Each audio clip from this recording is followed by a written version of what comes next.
Awkward pause. Awkward pause. 3, 2, 1. Awkward. Awkward. Yay, not awkward. Welcome to another round of Global Podcast Editors. My name is Stephanie, and I am the leader of Global Podcast Editors. I still don't know what to call myself. I had this chat every 2 weeks over on YouTube, but we're also, let me check, we're over on Twitter and Facebook today. But we do have a YouTube channel that has all of our chats from the previous chats. That's redundant. We have has all the other previous chats and other content that we have too, like our marketing conversation with Jeremy Enns yesterday on how you can upskill and increase your rates while doing a little bit more for your client that helps them with their podcast growth. So we got a lot more content other than that. Global Podcast Editors is a community of podcasters globally that either are freelancers or small business folks or work in different ways with podcast editing. And you'll see that even just within the introductions with our panelists today. We have a newsletter over on Substack. We have our YouTube channel. We have a Google group and a monthly virtual event. Which that event is free once a month, where we just all show up and chat with each other about things that we want to work on. That one is not recording. The GP chats that we're doing today is recorded. Okay, that's enough about me and this community. Let's go around and meet the amazing people that are with the amazing editors that are with us today. I'm going to go clockwise on my screen. So that means that Stevie is first. Can you tell them a little bit about what you do in the podcast editing space? Certainly.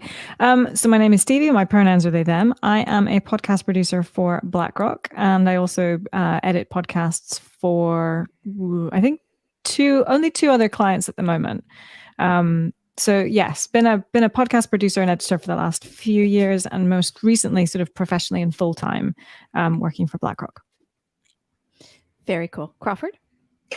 I'm I would say an audio engineer, post-production engineer. I have a background in advertising. I'm completely freelance. But for the last few years, I've taken up more podcasting work and enjoyed it. Maybe like 100 times more than a lot of the other stuff that I do, and just find it really, really fulfilling and creative and fun, and enjoying the sort of the milieu of the people involved and stuff. So I pick up work here and there. I have kind of regular clients that I do stuff for, and I've just been picking up some stuff. I did my first thing for a client not based in the UK today, which I'm really happy about. It's the very first thing I've done for them. So I'm quite into that. The Very idea cool. of doing something for people, not just to be able to do and be global, basically. Yes. And Victoria. Yeah. Hello, everyone. It's lovely to meet you all. I'm Victoria. I'm based in South East London. My pronouns are she, her.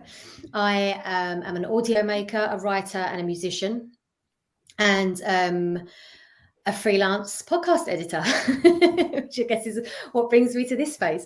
So I've been only freelance and doing that kind of work for about a year and a half now. So I still consider myself to be quite early career. And I've had a few different clients. I've worked on interview shows. I've made some trailers for some narrative podcasts, which has been really fun. Really enjoyed that.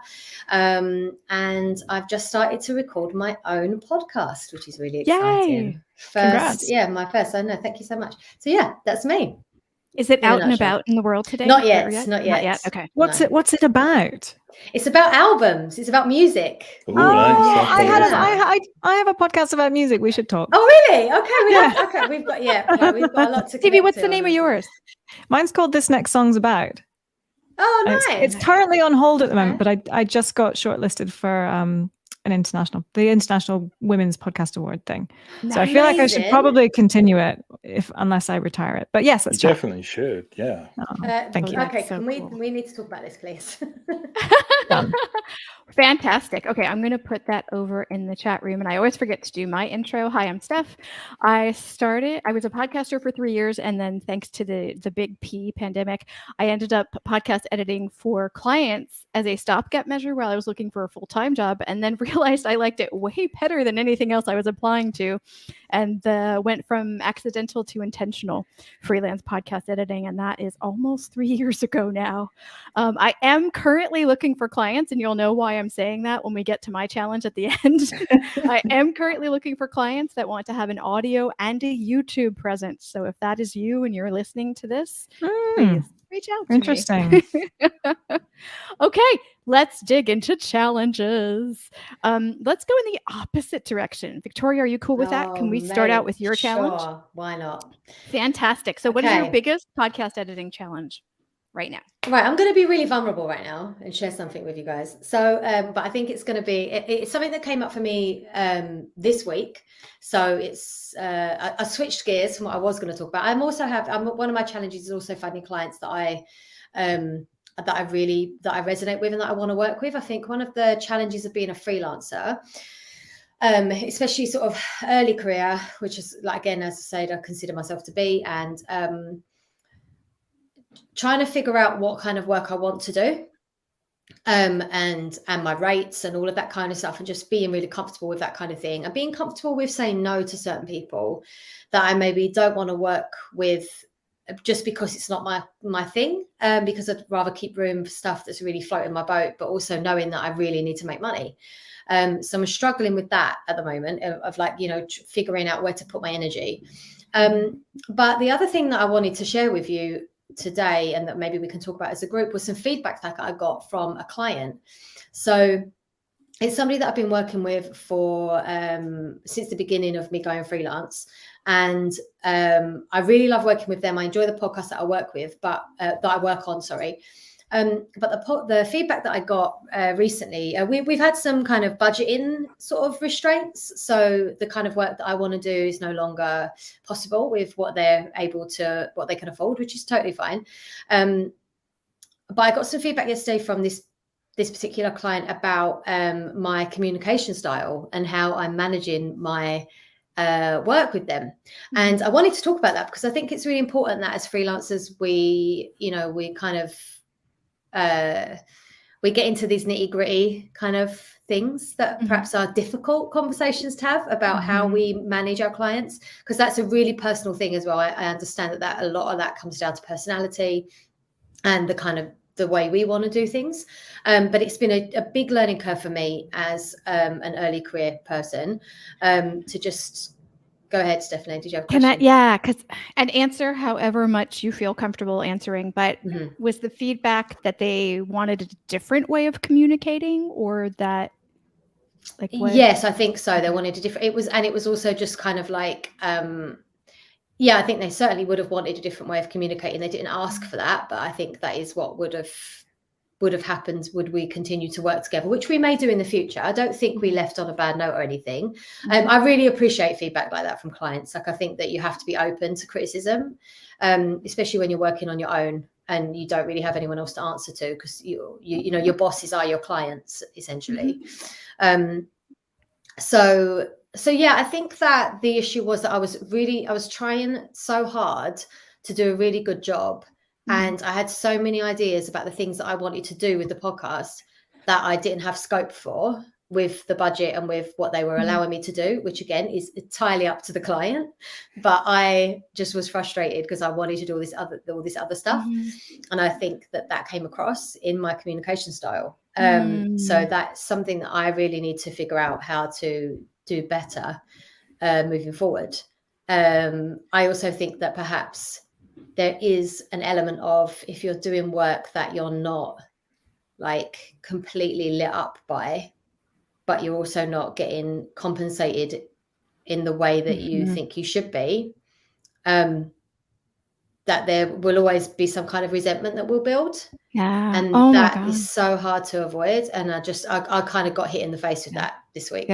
So I appreciate you sharing this. I know this is probably not easy to share, but I can resonate with what you're saying so much. Let's dig into how we can help you with Sorry this. to make that really tough one, but you got to start off with really difficult one. This is really important because that's an important one. Yeah, it's boundaries, it's knowing what you want, it's knowing how to walk away from a client if they're not a good fit after you've started with them. Like there's a lot to unpack with that. So Crawford and Stevie, let me throw this question out to you. Have you ever had a time when you've outgrown a client, and what do you do with that moment? Crawford, do you want to? Yeah, yeah, I'm kind of experiencing something like that at the minute, but I'm not great with doing it's it's not me, it's you kind of thing. Yeah, I think a lot of I feel like a lot of what Victoria's going through is something that will, and this isn't super helpful, but it will work its way out with experience and time. It's like, I think it's just sort of coming from a place of I mean, I know 3 years is a good chunk of time, but it's like, it will still, as things roll on, you become like a little bit more grounded with the worth of your own capabilities and how that relates to the kind of client work that you do. So you become more centered, and the communication style, the eagerness to kind of like want to, sort of do all this stuff and everything, you will be able to, the communication aspect of it, you will be able to kind of telegraph things in a way that might not be exactly what you are thinking at the time, but may just be more, congruent to what a client might, sort of want to hear. If it's in the way of delivering new ideas or any nitty gritty, like you said, I do feel like that is a thing that is born from just sort of from experience. You can absolutely learn from your mistakes, but I think a lot of it is born from just the kind of, as the time rolls by, you become just a little bit, you just fill out as a creative person, and that will kind of like work. I feel like it will work itself out, and the more different clients that you get, and the more different things that you do, it kind of like colors in all the blank spots, as you go along. And saying that, my communication style, I think I'm pretty good with people, but I'm also I also kind of like worry a lot about being too soft and not being kind of like standing up for myself and stuff. So I have confidence in my abilities, but I'm not terribly confident with being forthright with clients. But luckily, I got to be honest, I haven't had very many instances where I've rubbed up against people to the point where I'd want to walk away. It's a very, very tough thing to do, but I think just by doing what you do, it will definitely get better, and by keeping, and especially if you're cognizant of that, it will kind of work its, psychology will work itself out. Yay! It's an official live when there's a pet or a baby that comes into there is a cat actually. video. You can't quite see, but there's a cat. Where? Really? Behind you? In that shelf. Yeah. No, I can't see. I can't. Amazingly, I do can have see. a mute Yeah. button. Oh, There's a cat Look at on oh my gosh, that's like in the cubby hole. a maze. Yeah. And I did boil that down a little too simply because there were a lot of things in there, and I was trying to find one of them to pull into. But it's really hard when you're a freelancer to balance creative and financial needs at the same time. Like a lot of, sometimes, especially at the beginning, and beginning is such a weird term. You need to keep a client for a while, for a testimonial, for experience, for like getting a lot of your stuff sorted so you can get more clients. So there is a little bit of, I don't want to say desperation. I do want to say desperation because that's how I felt the first year when I decided I certainly to go feel from, that. Yeah, I certainly when I went from accidental to intentional, I did suddenly feel like, oh my gosh, now I need to keep these people for a while. And thank goodness a lot of them stayed, but I had to kind of calm myself down and go, okay, it has to, we're abundance. I had to remind myself that other stuff would come in if those clients didn't stay with me. But that's really hard because it's so intertwined with finances. But Stevie, what do you think of all this? I completely hear it. I think, you know, the enthusiasm that you have for their show and trying to make it better, you know, it's very easy to kind of to fall into that and to want to help and to do all that. And I think it's really important to set that boundary of, okay, this is their show. And, you know, it's really personal for them. I mean, like, you know, as a musician, like your music is your music and it's you. And similarly, I think for people with their podcasts, it's them as well. So it's sort of, it's a hard line, I think, to balance. But I think, you know, being clear about the boundaries and having that in mind will certainly help. I don't think you did anything wrong. I think, you know, like as editors, it's our job to say, I think this could, you know, this is what you can do. And then they say, okay, well, this is what I can do based on the limits and, you know, the resources that we might have available.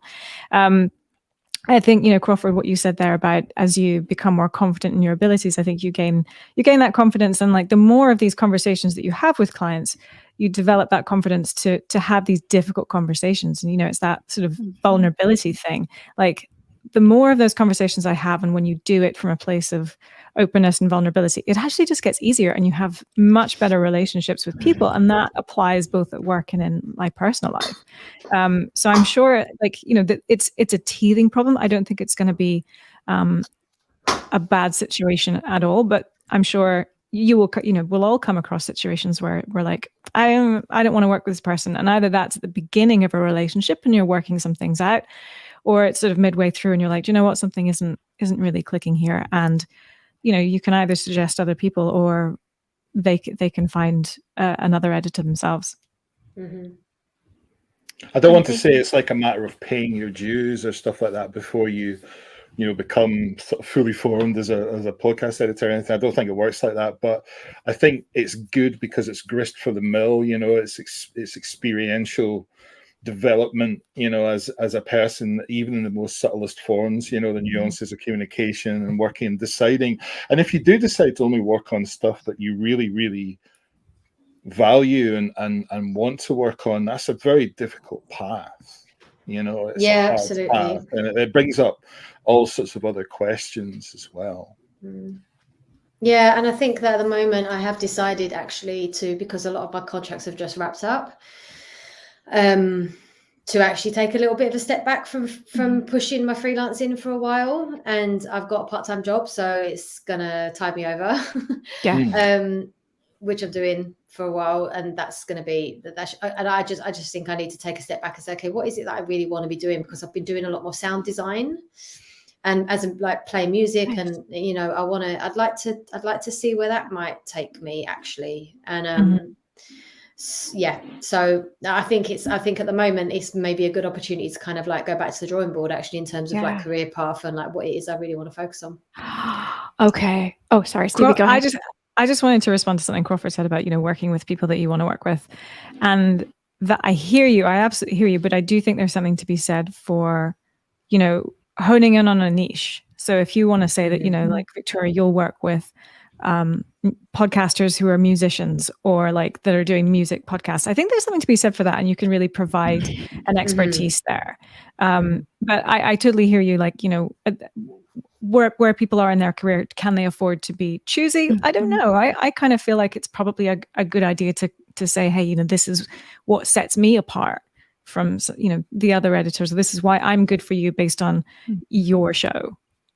And also, you know, like it's kind of that sort of like choosing a niche as well. And also you mentioned like scarcity, Stephanie, and I think that that's one thing that is, you know, you do get into a bit of a panic of like, well, if I don't take this job, like where's the next bit of money going to come from, or, you know, whatever. But I think that, you know, there is definitely something to be said about closing doors, certain doors, because then you're allowed, you know, you can open other ones. And that's kind of, you know, having a part-time job as a freelancer that's not directly related to my work, like in this career anyway. That means that I don't have to worry about only taking everything that comes in across my path, you know, like I can hopefully be a little bit more selective and then potentially start to build that back up again, you know. And I think might just be how this work goes. It goes in waves, you know, like it's not always going to be like a perfectly straight trajectory. And a lot of folks that I know, A lot of folks that I know that do podcast editing, freelance, or even small business have multiple streams of different kinds of things in the space to balance out when things go a little bumpier or just quieter. So that makes a lot of sense for me. We do need to move on to the next one. Sorry, we are like almost 10 minutes each kind of thing. But I think that was a really important thing. Okay, now there's a lot of comments. This is so insightful. Okay, sorry. Let me show it here. There we go. Fancy schmancy. Cornell says, this is so insightful. Thank you. I was thinking one door closes and more open. Exactly. That's a really good point, and that's part of the trick of being a freelancer, is to not panic and hang on for that thing. You know, that stuff. In my experience as a freelancer about 10 years now, things do come up, and even when you're white knuckling it through a month, you know, things have a way of working themselves out. I know it sounds very kind of like ephemeral, but yeah, kind of. It's so true. So my last job. Sorry, Steph, I don't want to cut you off.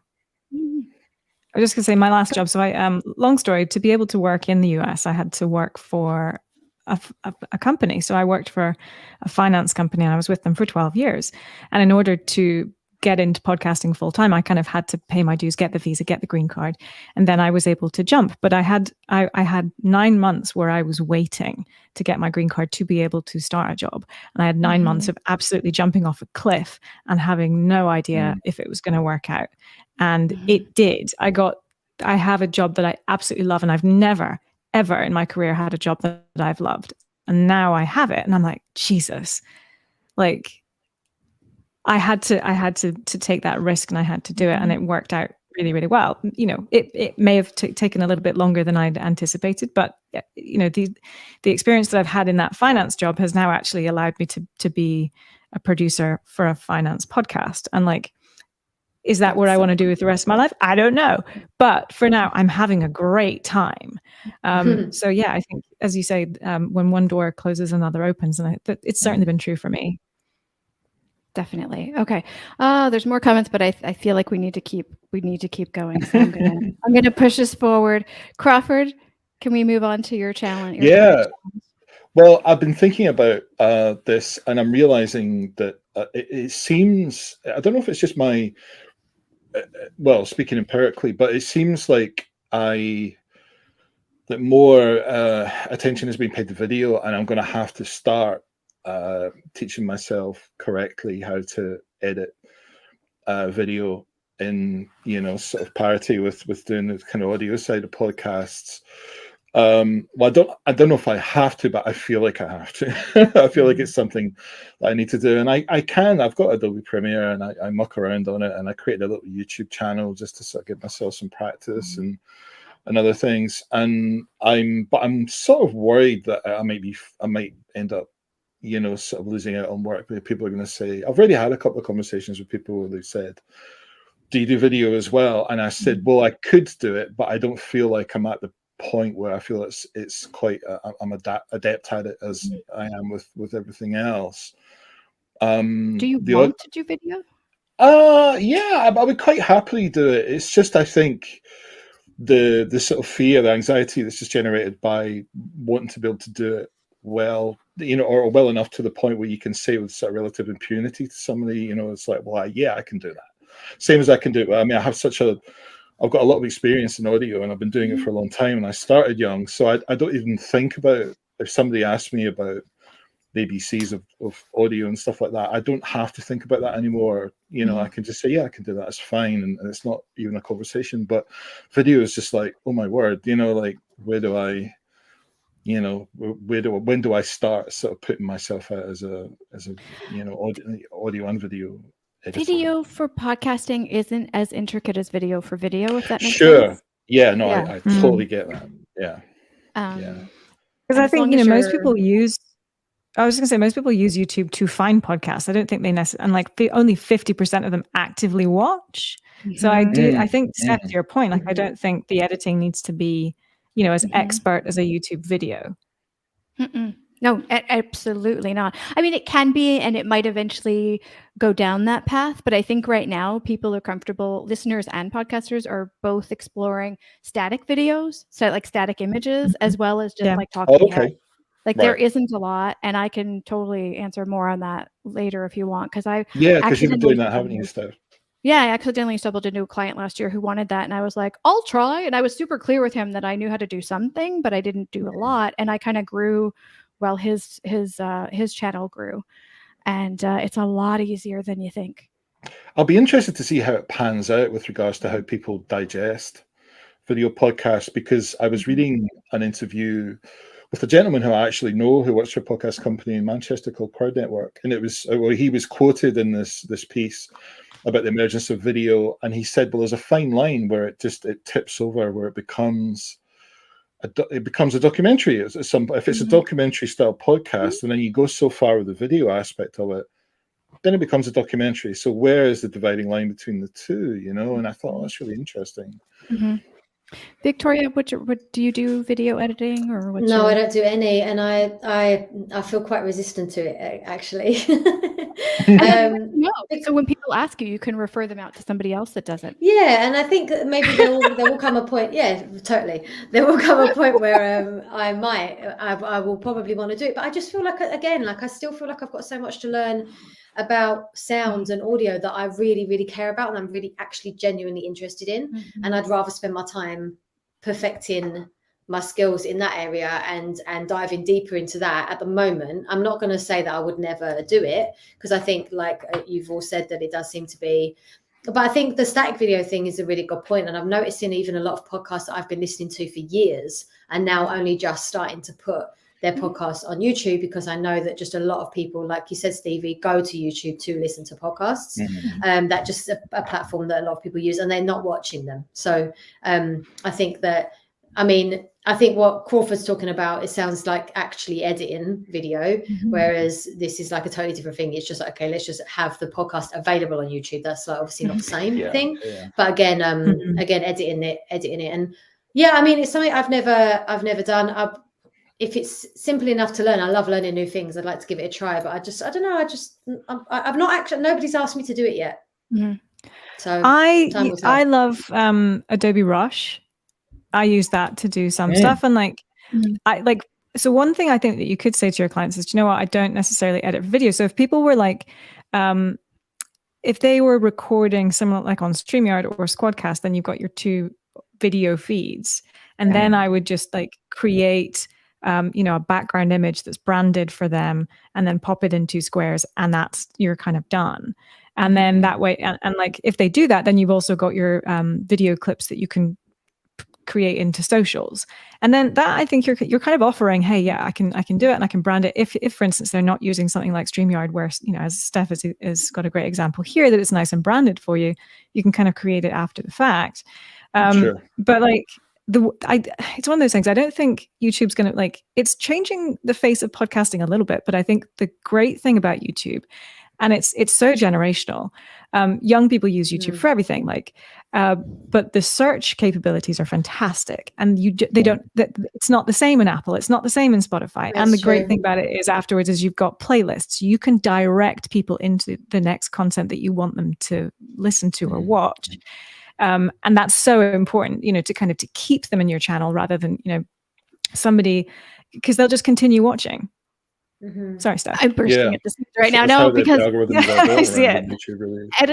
Edison Research just did the Latino podcast listeners report. And one of the biggest takeaways was that a lot of the listeners actually found their podcasts on YouTube. That was their first contact. It was YouTube first was the phrase. And so they found them there. And actually that brings us to, where did it go? Wait. YouTube is I think this is the one I wanted. No, sorry. Here we go. Andrew had a bunch of comments in a row. Andrew said, people consume video differently to audio. I found that with my niche and my own podcast, we got it wrong initially. We just put out our podcast on without adjusting it to what people want. Yeah. So I think even when the podcaster knows what they want, when your client knows what they want, they may have to keep an eye on the analytics, which, by the way, YouTube analytics is way better than podcast analytics. There's a lot to dig into, and you can adjust it as you go and see how the viewers / listeners consume it.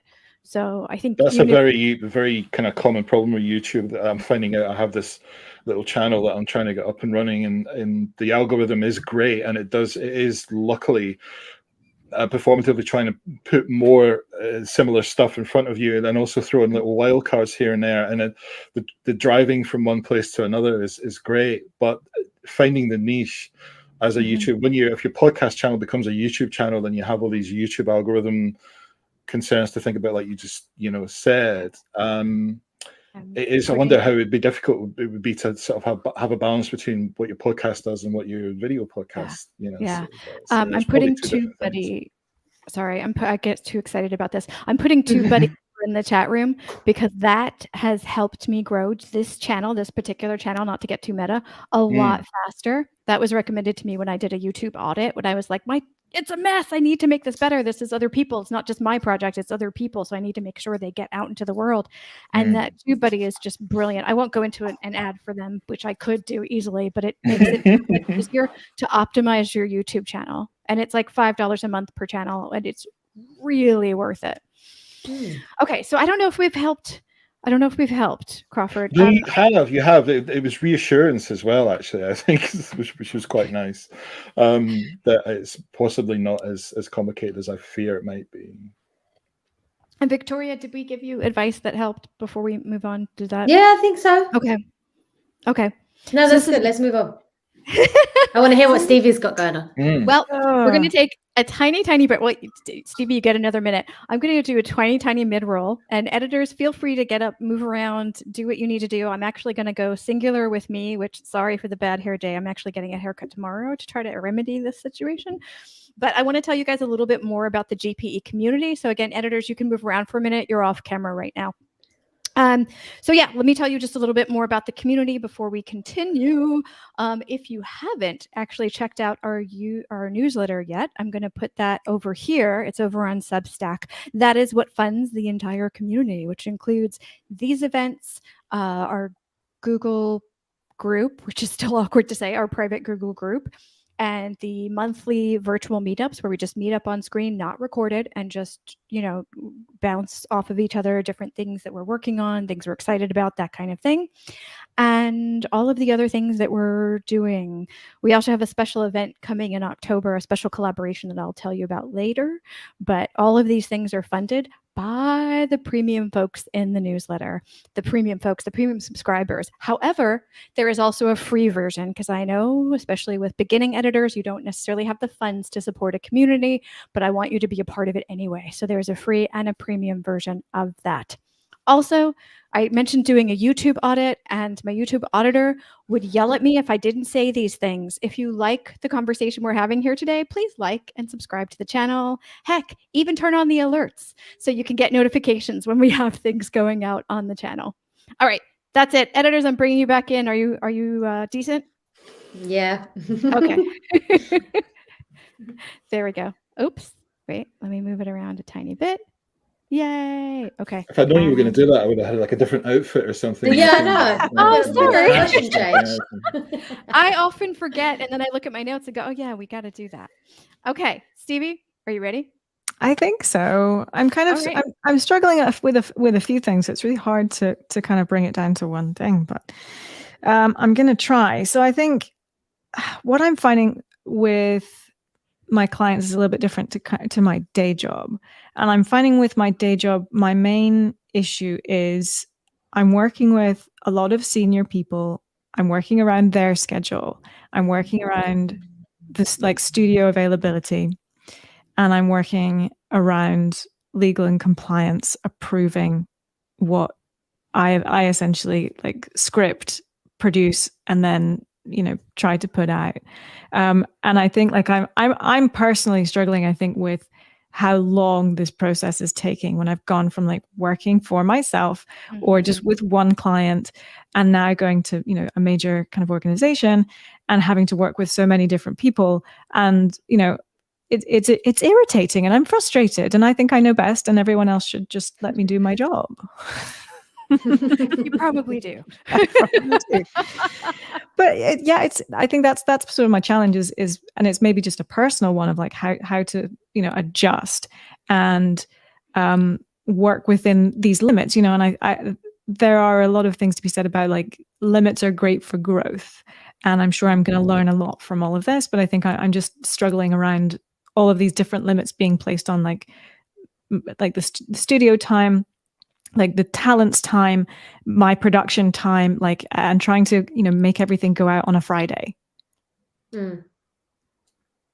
Does the compliance and legal kind of part of it, is that something that slows you down like massively? Is it a very drawn out process perchance? Yeah, their minimum SLA is a week. So it has to go through global, like three sort of regional partners. So their minimum is 1 week, and that's if there are no issues with what, you know, the transcript I've given. And then if there's a discussion, then it becomes more protracted. And then it's like, and then I don't have a chance to re-record anything, so I just have to cut. And obviously, you know, when you cut something, sometimes it doesn't sound that smooth, or you feel like you're kind of missing something. And like, I guess the thing I say to myself on that is, you know, like if you prepare, and you check about, you know, stuff before you go in, but I can't control what people say. Yeah, I was just going to ask, is it, so obviously it's stuff that comes up on the day rather than things that are scripted and that goodness, that's so tough because, you know, unless you have somebody from compliance like sitting in a recording session behind you with they would only do that. Yeah, no, you're right. But they'll only do that, I think, if it's a really big thing, or like if it's the CEO or something like that. Yeah. Sure. Are you in the recording space when they're recording? Like, are you able to like interrupt? Like, if you know something will be flagged by compliance, can you stop them before it goes too far? But I think I'm still quite new, so I'm still like, I don't know, there, you know, what's going to do it. But I think like I'm starting to get the hang of it. Like if someone suggests something that might be, I don't know, considered financial advice, and then I think there's other stuff where it's like, oh, that's more of a reputational thing. We don't want that to come out of, you know, our platforms. So it is a bit tricky, and I guess I just don't know if anyone's worked like that or had any of these like constraints. Or anything, like it doesn't have to be the same constraints, just, you know, how you've sort of managed that personally. I've worked within similar constraints in a slightly different sphere, in that I worked full-time in a studio making advertising for a lot of years, and the management structure and the structure of advertising and client sort of relations and stuff is, you know, there was sometimes 6 or 7 people between a decision about a line in an ad and a confirmation of whether it should go in or not. So that I have experienced a lot of sticking. It's kind of a fundamental tenet of working in that sort of world, that post-production world, is that there will be, you know, sort of a whole line or queue of people in between you and the finished product. And especially with financial stuff, I've made many adverts where the legals were, you know, 60% of the actual ads, you know, and it was just because they had to be in there. It wasn't anything to do with what people were necessarily trying to sell. And so I completely understand your frustration at it, but it's a different, it's slightly different in that I was in a structured, you know, sort of full-time job working with lots of different people in a day. So it was kind of, the problematic thing was just like time. And I wonder what the most frustrating aspect of it is for you personally, Stevie. Is it the time? Is it the frustration of wasted time, or is it just getting to, you know, just becoming acquainted with that, you know, this sort of slightly, you know, quixotic part of the job where, you know, people are telling you not to, you know, you can't say things that maybe not necessarily sound, you know, you know, that not enough time, so it damages the quality. I think it's the time, because it stops me from being really agile if there's a really interesting topic. Like, I want to do an episode on the energy crisis in Europe. I think this would be quite interesting. You know, we don't do a lot of global stuff, so I want to do this episode. But I'm now like, I have to, like, the talent that I want is like, I can't do anything until past October 10th. So we're like, that's in a month, and that's like before I could even record, and then I've got to have legal and compliance look at this. By the time I could put it out, it's gonna be late October. So like, I'm already like missing it potentially being topical. It's probably still going to be topical because, quite frankly, I think the energy crisis in Europe isn't going away. But like, I'm not going to be ahead of any other podcast doing it. Like Mhm. my voice, like our voice will be late to the party on that. So I think you're right. It's the time element that's really bugging me. And I've actually already taken out a huge part of the process where, because we used to use a transcription service where we would send it away, they'd send it back, then we'd send it out to an editor, and then he'd send it back. So I was like, we're using Descript, and I'm getting rid of the editor. Like I can do it. It's fine. And I felt a little bad about that, but I think I'm going to find another use for him. But yeah, so I've already kind of gotten back at least 5 days of my time. Wow. But yeah, so it's the time piece, and it's being able to be agile. Oh, hello, Kitty. Hello, Kitty. Sorry, it's all right. Mhm. Yeah, but it's just being, the ability to be agile and topical. Mm-hmm. You couldn't run like a little short addendum type podcast that you went out live with people with the sort of maybe controlled standards and with the guests about what they could say and couldn't say, and do something like that. So that's an idea. All right, you're right. I could probably get a better idea. Like almost like a little bit of a like a little bit of a kind of rogue, additional, behind the scenesy type of thing. Yeah, like legal and compliance guidelines of what not to say. That's a good idea. Okay, I like that. I'll do a podcast episode about legal and compliance and get people to share their worst stories of that's a great idea. I have zero experience with this, but it resonates with me on the level of I've only done podcasting stuff in the freelance space by myself, and I've in talks with doing other client-facing things with a podcast company, and I'm terrified. There's a difference between somebody asking me a question and me answering, and somebody asking me as a representative of a company and giving them advice. And I think, and it is an American company, and we are very litigious as a society. And so I'm super nervous. I'm like, well, you'd give me this giant manual of things I shouldn't say, right? And they're like, well, no, just do your best advice. And I'm like, no, I'm just very cautious about, even though I'm not physically there, I am citizenship there. So I'm very cautious. So yeah, it's a double-edged sword, autonomy. It really is. Yeah. Especially when you're the client-facing, and you have all this behind you. I wouldn't want to be in that position. I think I would be terrible. Yeah. But time-wise, and having to rush probably does make you do slightly less of an amazing job than you would do if you had the time, I think, right? Does it, Stevie? If in an ideal world, if I could re-record a couple of things or do certain things, those are the kind of the frustrating parts. I've had somebody say, I wasn't in the room for like an intro that was done, and he flubbed the name, he flubbed the host's name, and he knew the host, and it's embarrassing. And I couldn't get he was someone very senior, and I couldn't get him to re-record that. So I was like, how do I sort of fix that? So given more time,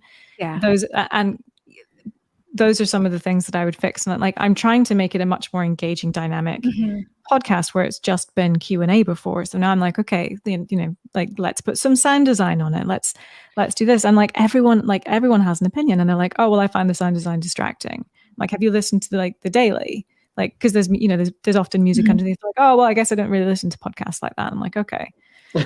So it's, everyone's, it's a bigger thing. Everyone's got their opinion about it. And that's maybe where I'm struggling to just sort of maintain my own creative vision on it. And I guess do what I can within, and try and, I guess, come up with more topics that are potentially evergreen, but somewhat still topical, or things that will last a little bit longer than just, this week. It's not a news-based podcast at all. It's more of an ideas-driven thing, which is fine.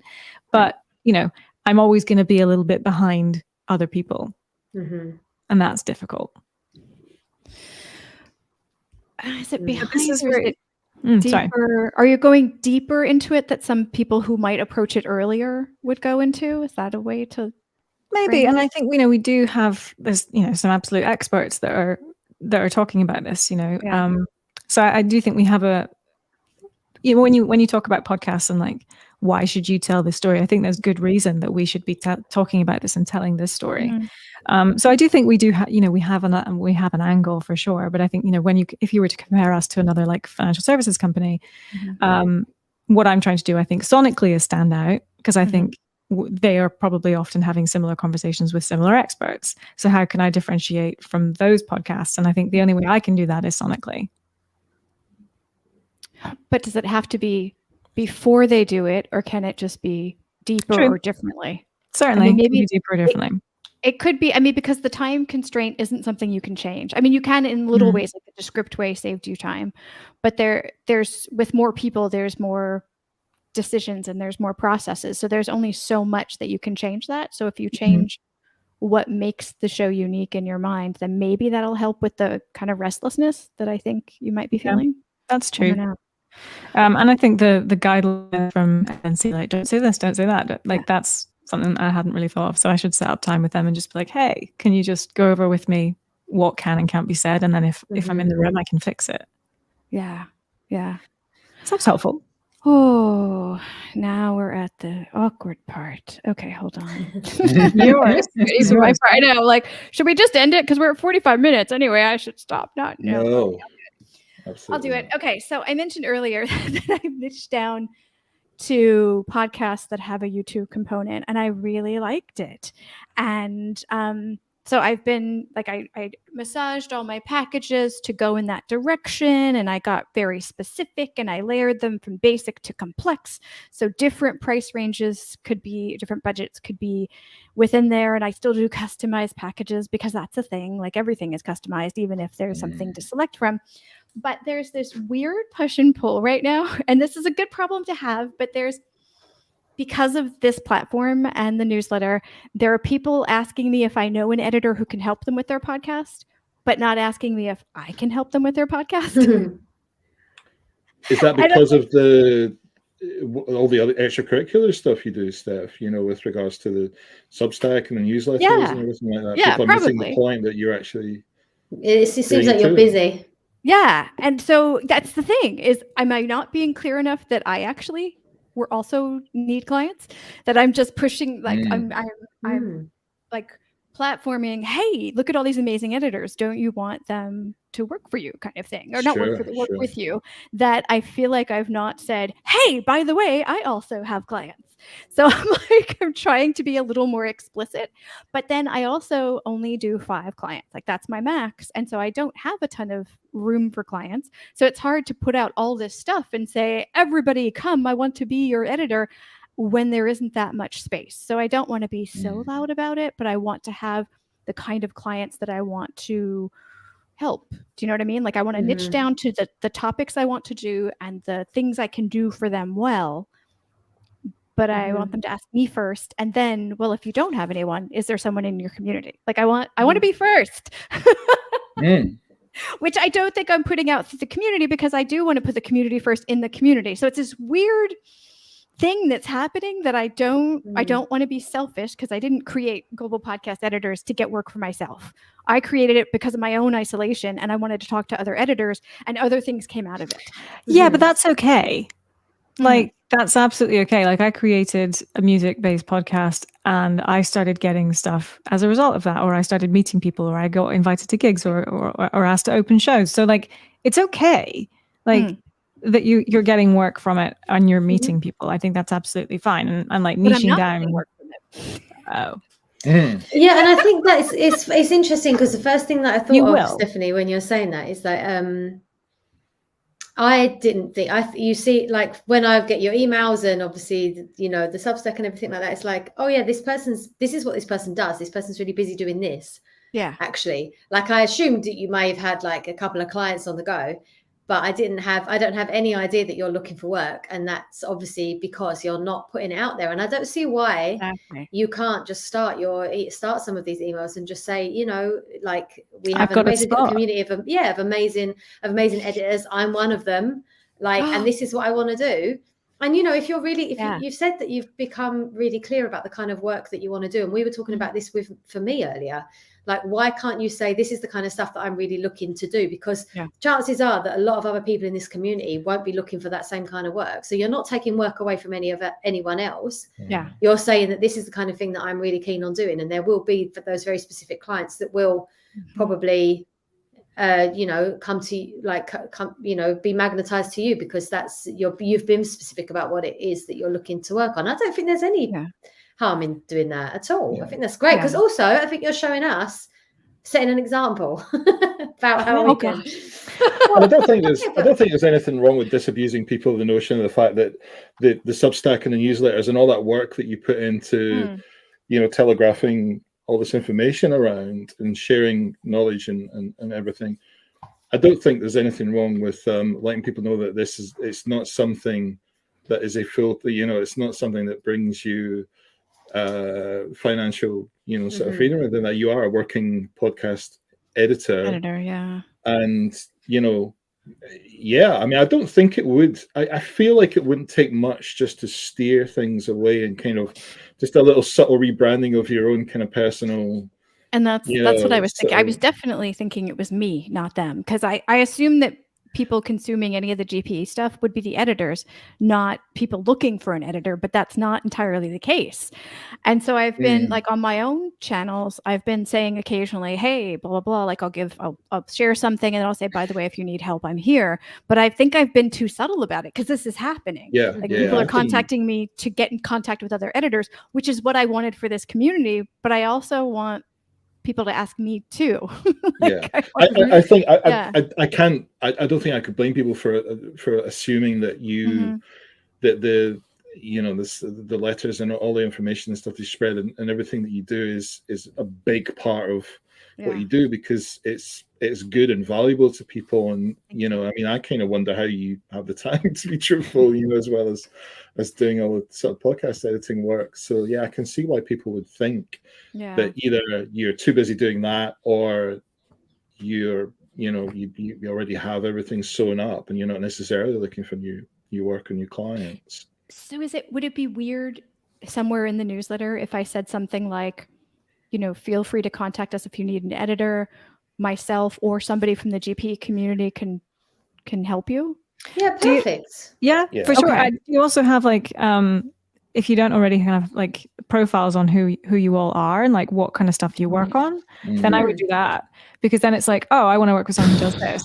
Like I've started working on a project called TMI Project, and it's an LGBTQ podcast. And obviously that makes sense for me. Like I'm LGBTQ, and it helps that I'm LGBTQ plus, because I can say, oh yeah, like I don't know if you want to say this, or like maybe like you've got like a little extra that someone else wouldn't have on it. And I think and another thing I wanted to say was like, it's reframing it. Like there's someone I follow, and I think she specifically does launches, and I think she specifically works with women and coaches or whatever it is. And she will say, on all of her platforms, hey, I've got 1 spot open this month, or I've got 2 spots open next month. Like if you want to work with me.